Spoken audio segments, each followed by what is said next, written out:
Merhaba Oksijenlerim, kanalımızı desteklediğiniz için size tekrar teşekkür ediyoruz. Yeni oksijenlere videolarımızı takip etmek için kanalımıza abone olmayı ve uyarı ziline basmayı unutmayınız. Böylece her yeni videodan haberdar olursunuz. Bugünkü sanatçımızın ismi Lotje de Lusanet. Lotje asırlık görüntü sembolizminin kökenini ve metamorfozunu araştırıyor. Doğa ve uygarlığın evremi olan doğurganlık bu nedenle bir metafor olarak çalışmalarında tekrar eden bir temadır. Şubat 2022'de Tavşan Monologları adlı bir kitap yayınladı. Bu kitap kendisi tarafından tasarlanan, yazılan ve resimlenen bir kitap. Bildiğiniz gibi tavşanlar bazı kültürlerde geleneksel olarak doğurganlık sembolü olarak görülmektedir. Lotje'yi büyüleyen ancak ne kadar harika projeler yarattığı ve üzerinde çalıştığı projeler hakkında açıklamasını kendisinden dinleyeceğiz. Ja, Lotje, bedankt dat we hier mochten komen filmen. Ja, ik ben eigenlijk benieuwd naar wat zijn jouw drijfveren? Wie ben jij eigenlijk als kunstenaar? Kun je dat aan ons uitleggen? Ik heb namelijk net een boekje uitgegeven, de Konijnenmonologen. En dat is een heel klein beetje hetzelfde idee als wat jij doet met kunstenaars. Jij doet een project met kunstenaars, je zoekt ze op. Ik heb voor dat boekje, de Konijnenmonologen, heb ik allerlei mensen opgezocht en geïnterviewd die uit hoofden van hun beroep iets te maken hebben met konijnen. Dus dat is dit boekje geworden, de Konijnenmonologen. Dat was voor mij een project dat ik gedaan heb tijdens de coronaperiode, dus dat is in 2020 geweest toen alles dicht was. Het gaat over het wilde konijn, zowel als het tamme konijn. En daarbij moet je dan denken, het konijn, ja wat is er dan in hemelsnaam zo belangrijk aan het konijn? Maar het konijn is op een rode lijst gezet, dus het konijn is aan het uitsterven. Door toedoen van de mensen kun je zeggen, die virussen op het konijn hebben losgelaten. Hier is een schildering in een houtkaart. De bedoeling is dat ik dat aan de binnenkant dus aankleed met onder andere dit schilderij. Nou ja, de bedoeling is dat je denkt van jemine, wat gebeurt er dan in hemelsnaam? Het ziet er nou niet echt allemaal even vrolijk uit. Het is eigenlijk het idee, de kar van Noach heet het dan, dat de puinhoop, zo wil ik het dan toch wel zeggen, waar we nu in zitten. Puinhoop in de zin van oorlog, we hebben net corona gehad, het klimaat is één grote dreiging. We staan voor een enorme omwenteling, om het zo te zeggen. De Bijbel spreekt ook in het Oude Testament dus over God die de mensen wil straffen vanwege hun wangedrag. Dus de mensen hebben zich al altijd misdragen. Dat is een beetje mijn item ook. Dus de kar van Noach laat ellende zien. Die kar die wordt getrokken door Noach. Dat is dat beeld wat daar staat. Dus je moet je voorstellen, die kar die heeft zo'n uitsteeksel. Je kunt hem dus achter een tractor verrijden. Dus er zit zo'n aansteeksel aan. Ja. En dan valt zijn armen vallen precies daar overheen. Dus hij zit nou, hij trekt hem zo, weet je wel? Hij trekt die kaart. Het is ook een soort vogel. Ja. Zie ik dat verkeerd? Nee, dat zie je helemaal goed. In de middeleeuwen, later ook nog wel, de pest 100 keer ellendiger dan wij nou met corona hebben meegemaakt. En in Italië, de doktoren hadden dit masker op. Heel veel mensen herkennen het wel als, als zodanig. Klopt. De bedoeling is dat je begrijpt, hij moet de ellende eruit trekken. Ja. Dat is de grap. En gaat het hem lukken in deze tijd? Nou, ik vrees van niet, maar... Je hebt hier een beeld, maar voordat we over dat beeld hebben, heb ik eigenlijk natuurlijk ook een vraag. Ja? Wat betekent kunst voor jou? Kunst, man, alles. In de zin van, ja, dat zit dan in je. Je bent op de een of andere manier, is dat het geluk wat je hebt. Je kunnen uiten. Okay. Dat is toch het mooiste wat je kunt doen. En dan pas in tweede instantie is het toch echt wel dat je het dan kunt laten zien. En het delen met mensen is natuurlijk ook heerlijk als mensen er iets in zien. Want dat is natuurlijk ook nog maar de vraag. Ja, ik hou van kunst. Ik ga ontzettend graag naar exposities kijken van dingen van nu, dingen uit het verleden. Het doet me iets. Maakt me gelukkig. Maar ik zie ook dat jij allerlei soorten beelden hebt met verschillende materialen. Hè? Misschien kun je iets vertellen over dit beeld. Ja, oorspronkelijk, ik ben ooit begonnen met schilderen. Na een tijdje al vrij gauw werd dat aangevuld. Daar werden dus meer driedimensionale dingen. Dan ging ik veertjes en takjes en dingen zoeken. Okay. En vanuit daar ben ik toch steeds meer inderdaad driedimensionale gaan werken. Dan heb je die driedimensionale en dan, ja, deze heet Engel. Dat is een engel. Oké. En dat vond ik nog wel aardig. Ik heb hem verpakt in reddingsfolie. Oh ja, bijzonder. Dus ze komt ons redden. Of ze, Precies, of hij, of ja. wie of wat. De reddingsengel. Oké. Ik zie natuurlijk ook dat je heel veel hebt gedaan en ik zie allerlei boeken op de tafel. Kun je ons nog meer vertellen? Wat heb je nog meer gedaan? Ik heb 30 jaar in Spanje gewoond. En daar is eigenlijk begonnen het idee van het thema vruchtbaarheid. Vruchtbaarheid is een rode draad in mijn werk. Dat wil zeggen vruchtbaarheid in een hele ruime zin. Als een soort metafoor voor de evolutie van de natuur en de beschaving. De eerste indruk die je toch krijgt als je in Spanje komt is, vooral in de zomer dan natuurlijk, wat is het daar ontzettend droog. Dus de hele zomer door, en dat is niet zoals hier 3 maanden, maar dat is echt een half jaar lang. Dan regent het dus amper en de natuur lijkt volslagen uitgeput. En dan is het al heel merkwaardig in het voorjaar dat er toch weer wat groeit. Dat was in eerste instantie voor mij de aanleiding voor het maken van grote vruchten. Dus ik maakte grote vruchten en die hing ik op in bomen. Enfin, en toen leerde ik iemand kennen die ook filmde. Dus toen hebben we later, dat is een groot project geweest, een video gemaakt. Dat is dus een volgend project geweest van de Tuin der Lusten van Jeroen Bos.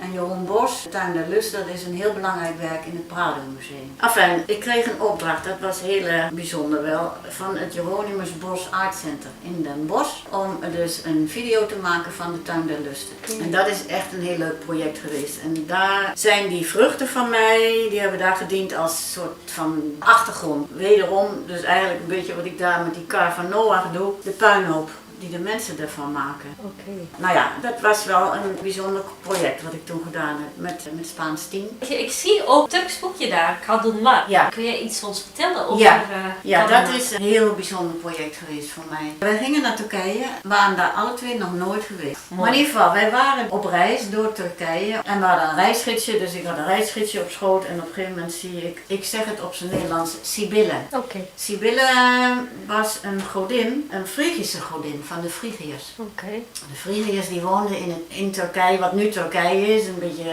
verspreid, maar voornamelijk centraal Turkije, zonder eraan. Oké. Ze hadden 1 godin en dat was Sibylle. En dat Oké. was een moedergodin. Oké. En die Sibylle die kende ik uit Madrid, want in Madrid staat een heel groot standbeeld van diezelfde Sibylle. Dus Oké. zo viel ik daarop. En dat is het begin voor mij geweest om te duiken in de geschiedenis van de vrouwen. Daar ben ik waanzinnig lang mee bezig geweest en dat heeft me ongelooflijk gefascineerd. Dus ik was al... Maar geschiedenis van de vrouwen in Turkije of ja, in het algemeen. Oké. Dus dit is een boekje, heb ik erbij gehaald. Gott weiblich. Oh ja. Dat gaat over, dat was een tentoonstelling georganiseerd in Zwitserland. En dat was dus het idee dat het christendom en de islam, het jodendom, die geloven in een god. Dat is eigenlijk een soort van mannelijke god geworden. En waarom niet een vrouw? Ga je veel verder terug in de tijd, dan blijkt het dus dat er heel veel godinnen waren. Voor de christendommen. Dus dan praat ik over duizenden jaren voor Christus. Onder andere dus ook deze Sibylle. Waren belangrijke, hele belangrijke godinnen. Ga je nog verder terug in de tijd, dan krijg je die vruchtbaarheidsbeeldjes. Dus vruchtbaarheidsbeeldjes zijn beeldjes die gemaakt zijn 20.000 voor Christus, 30.000 voor Christus. Zijn dat die beeldjes met die overdreven Ja. vormen, ofwel Venus van Willendorf? En die is dus gevonden in Oostenrijk. Dus je hebt die Venusbeeldjes noemen ze wel. Ik ben gewoon verliefd op die beeldjes. Ik vind ze te gek. Mooi. Dit is die Ja. Venus van Willendorf Ja. en dit is een beeldje. Ik heb toen... Venus van Lotje. Mijn Venus. Ja. Ik heb toen een hele serie gemaakt. Een 7 meter lange rij van vrouwen. De eerste die baart een kindje en dan, nou ja, ze richten zich op en ze gaan aan de wandel en ze krijgen allemaal attributen, et cetera, et cetera. Dat heeft er dus allemaal wel mee te maken. We hebben het over de Venus van Willendorf en jouw Venus, maar we noemen ook eigenlijk Moeder Aarde. Kun je uitleggen van waarom dat element dan opeens op de achtergrond is geraakt? Juist, dat is een hele mooie vraag, want het is dus zo, denk ik. Niemand die het natuurlijk weet, want je praat over de prehistorie. Toen waren er nog geen geschriften, dus alles wat we weten zijn onderzoeken. Wat we wel weten is dus dat er heel vroeger aandacht was voor vruchtbaarheid, nog een keer weer. Voor uiteraard het voortbrengen van het moederschap. Het baren van een babytje is natuurlijk ontzettend belangrijk geweest. Ja. En is het toch, want als dat niet gebeurt, dan houdt het op alles. Dat heeft dus heel erg te maken met wat ik nu vertel. Je had bij de Grieken had je Gaia. Ja. Gaia was de moeder aarde. Het mooie is, dat vind ik heel leuk om te vertellen. Voor mij is dat echt een ding. Dus je hebt 2 manieren om de oorsprong te verklaren. Dat wil zeggen, godsdienst verklaart natuurlijk niet, want het is een geloof. Maar het is een poging om iets duidelijk te maken. Je hebt gedachten. Hoe is het universum ontstaan? Hoe is de wereld ontstaan? Het leven, het bewustzijn en al dat. De christenen en de moslims en de joden geloven in dat er dus van hogerhand een schepper is geweest die het leven gemaakt heeft.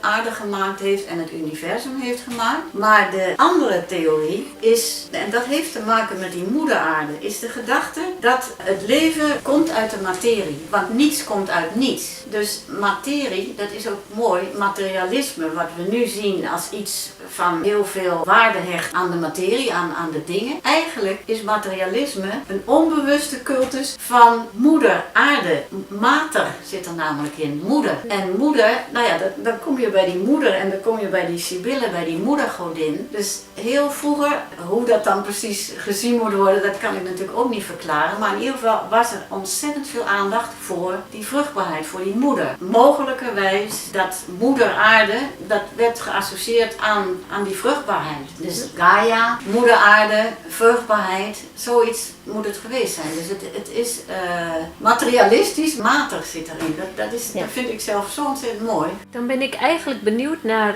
Turkse variant van je project Kadınlar. Wat was het belangrijkste item daarin? Kadınlar tentoonstelling hebben we voor het museum Twentse Welle, nu heet dat dan de Museumfabriek, hebben we een tentoonstelling samengesteld. Ik was de gastcurator over 10 historische vrouwen uit de geschiedenis van Turkije. Dat waren dan niet echt levende vrouwen, maar dat waren dan de godinnen. Dus dat was die Sibylle, die moedergodin. En dan had ik Artemis van Efeze. Want dat is ook een hele bijzondere, die godin is een paar duizend jaar vereerd. Een enorme belangrijke godin was het. Die tempel van Artemis was een van de 7 wereldwonderen. Er gingen ontzettend veel mensen daar naartoe. En dan Maria. Maria is het verhaal dat ze in Turkije zou zijn overleden. Daar heb je ook dat gebouwtje. Nou ja, goed, ook een soort heilige plek. En tegelijkertijd is mijn idee, dat heb ik niet zelf bedacht, maar ook gelezen, maar ik geloof dat ook echt. Maria kun je zien als de voortzetting van al die vorige moedergodinnen. Alleen Maria is gekoppeld in het christendom, ze is de moeder van Christus. Maar ze is net zo goed als al deze vorige godinnen. En dat is dan ook, dat heb ik in die tentoonstelling ook laten zien. Dit is bijvoorbeeld het beeld van Isis, de Egyptische godin. Ja. Nou, die wordt afgebeeld net als Maria met Hortus, haar kind, in haar armen. Het gaat allemaal over het moederschap. Ja. En of je dan nou een Christus baart, dat maakt niet uit. Het zijn gewoon, de gedachte is, er is een moeder en die baart een kind. Deze tentoonstelling ging dus over 10 vrouwen. Dus het allemaal vrouwen uit verschillende periodes. Ja. Nou ja, goed, dus het thema vrouwen, geweldige vrouwen geweest, maar die zijn heel lang, hebben die geen aandacht gekregen, puur omdat het vrouwen zijn. Dus dat is wel een ding en dat is wel aan het veranderen. En ik heb ook persoonlijk kan ik niet zeggen dat ik me gefrustreerd voel. Ik heb kunnen doen wat ik wil doen en ik doe wat ik wil. Dus dat is niet persoonlijk, maar het is meer bij andere vrouwen zichtbaar. Vrouwen zijn kwetsbaar. In andere culturen zijn ze nog steeds echt, denk ik, toch de pineut. Vrouwen hebben gewoon een mooi aandeel. Die moeten erbij horen. Dat is toch een ding, dat is duidelijk genoeg, lijkt me zo. Dat is dus ook weer, dan kom je weer terug bij dit. Daar is dus heel vroeger veel meer aandacht voor geweest. Op een gegeven moment is er een draai gekomen en kreeg je dus mannelijke, dan nog weer kom ik weer terug bij die goden, maar het heeft dus heel veel met godsdienst.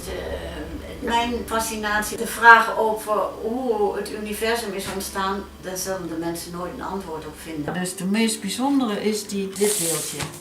Oh ja. Dat is dus echt te gek en ze wisten niet zo goed wat ze daarvan moesten denken. Want dit is een vrouw die zit op een troon geflankeerd door 2 leeuwen. 5000 jaar voor Christus. Die vrouw had power. Ja, zeker. En dat is dus een heel gedoetje geweest in de zin van, wie was zij dan? Oh ja. En daar is de halve wereld over gevallen, want mannen zullen dat afdoen als toch niet zo belangrijk. En een andere die dacht van nou, dit is het voorbeeld van matriarchaat. Die venusbeeldjes, dat is dus wel iets heel moois. Ja. Die hebben ze dus gevonden vanuit Spanje en dan vanuit Frankrijk, dwars door heel Europa tot ver in Rusland aan toe. Ja. Op verschillende plaatsen. Dus die venusbeeldjes, dat is een rare naam feitelijk, want het heeft niks met Venus van doen. Dus dat zijn echt hele oude beeldjes. Ja. Daaruit blijkt wel dat moederschap dus een hele belangrijke rol had. Ja. En ik ben enorm gefascineerd door de oudheid. Dat is een ding. Maar alleen door de oudheid, maar ook,